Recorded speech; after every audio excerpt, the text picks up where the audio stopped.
On the injury report that Courtney Vandersloot is out, what happened there?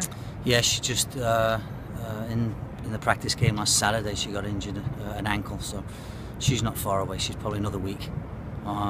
We don't seem to be able to get her and Rachel fit on the same day, so from a selection point of view, it's made my life pretty easy so far. I'd rather it be a little bit harder, but you know, hopefully Courtney will be back by next week, we're hoping. Do you feel like the depth of defense is still enough now because Rachel's back, or is well, I mean, you always want more depth. You know, the reason to have a big squad is to have some depth. We don't have a ton of depth in the back, but I think some of it's because we expected to play 2 in the back, in the centre-back positions, and now we're playing 3. We brought 4 in, and with one of them injured, you've only got 3. We're only playing with 3, you know. You know, but if we play with, we can easily adapt to 4 and just play 2, and you know, I think we're very adaptable, and you know, we play in practice and we work on 3, we work on 4 in practice games. Last weekend we worked on a 3, worked on a 4, so I think that everyone's, you know, ability to change. I mean, God forbid something happens overnight, you know, we can adjust and make that adjustment from 4 to 3 or 3 to 4.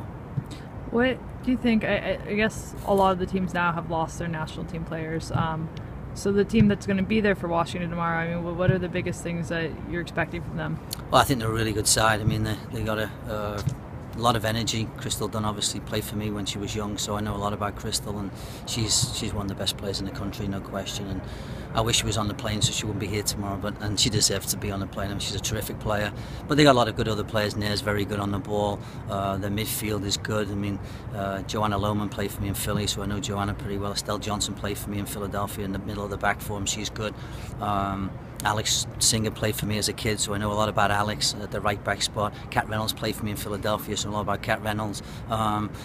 So we know a lot about them, but they're good. I think they're a really good team, and I think they're well organised. Mark's a really good coach, and they're going to come here with nothing to lose. Obviously, they're playing away from home. I think in this league it's difficult to play away from home, and obviously coming in here, everybody looks forward to playing against Portland in front of the big crowd. So I think they'll be pumped up and ready to play, and I think it's just a matter for us of doing what we've been doing at home, and you know, keep ticking off the boxes and trying to get a result.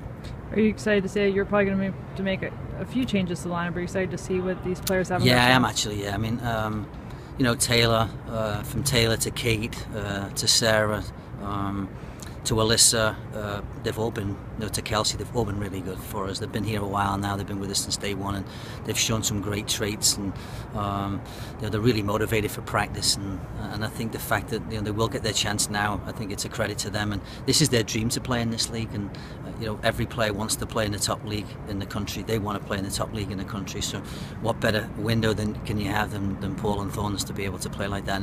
And I think the fact they've been to a couple of games where the fan base has been close to 14,000 already, I think the excitement of that is something to really look forward to, and you know, there'll be a couple of them in the lineup tomorrow, and I think they're excited for it. There's been some attendance numbers that have not been super high across the NWSL. Are you concerned that the attendance is going to go down this year, or drop, especially in the next few weeks? I think you know, I think there's great opportunity obviously for the other players to come, but I think it's the crowds aren't, I wouldn't say decreasing. I mean, I coached in WPS, and I felt that we were always on the plus. We were always going to get bigger crowds, and I think the sport itself, women's soccer, has grown so much. There's so much support by the federations for the league. The NWSL has just grown and grown and grown. They're going to add, hopefully they add a couple of teams, but I think their growth potential is unbelievable. And I think we can just, even if they improve the attendance 500, 600 in each place, in each game, and there's new heroes. I mean, you know, you say, you know, the World Cup players away, but there's still an awful lot of good players around. I mean, you can't, you know, nobody could say, is Ali Long not worth watching every week? Because I think she's worth watching every week. McCall's and Boney's worth watching every week for me. Nair's worth watching every week. You know, Crystal Dunn's worth watching every week. So when you look through all these other teams, everyone's got players worth it, and I think the league has got great foundation to build from. And hopefully, I think everybody needs to try and build their attendance, including ourselves. And you know, this is another opportunity for us. It's the second part of the season. There's some young faces coming into the lineups. You know, quite a lot of these teams aren't that much affected by the World Cup. I mean, you look down some rosters like Seattle's and a few of the others; they're pretty well intact. You know, they're losing 1 or 2. We happen to be losing a few more than 1 or 2. But there's certainly room for new players, and there's room for put more crowds in. And I think everybody's working hard at it, and hopefully we can all do it. You've talked a lot about the core, you know, the people who are going to be here the whole year, and now is kind of the time where you're really, those are the women that are playing for you. Yeah. You still feel as good about that group as you did Oh my a gosh, month yeah. ago? Yeah, I would say so. Maybe even a little bit more. I think the whole focus, the whole process has been about them, really. You know, they've been into everything that we've done. They believed in everything we've done. They believe in each other, and you know, their preparation started in January, the core group. So I feel like they're really, you know, they've been at it already, and it's 4 or 5 months into the process. It's not 2 months into the process. So for them, I think each game is like another opportunity for them to show that, you know, we can bring more fans in, and we can make more heroes, and we can make it difficult for Jill Ellis to pick the next national, you know, the next group to go to the Olympics. And I'm hoping that people like Ali and Mona and McCall and Sinead, our midfield, that they do get opportunities. Kendall Johnson's had a good start to the season too. You know, Emily Menges, I think, is knocking on the door too. She's had a great season. Our captain, Kat Williamson's been a great leader for us, and I think they're players that still believe they can make the national team,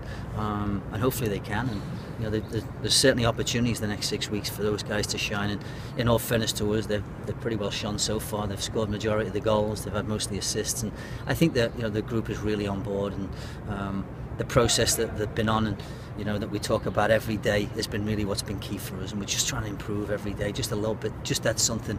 It could be counter-attack, or it could be crossing and finishing. Just something that we can put our hat on and say, hey, listen, we got better today. And we're just that growth mindset, and they're a really exciting group to watch in practice. I mean, I had to stop them from killing each other today, and it's a 5-a-side before the game tomorrow.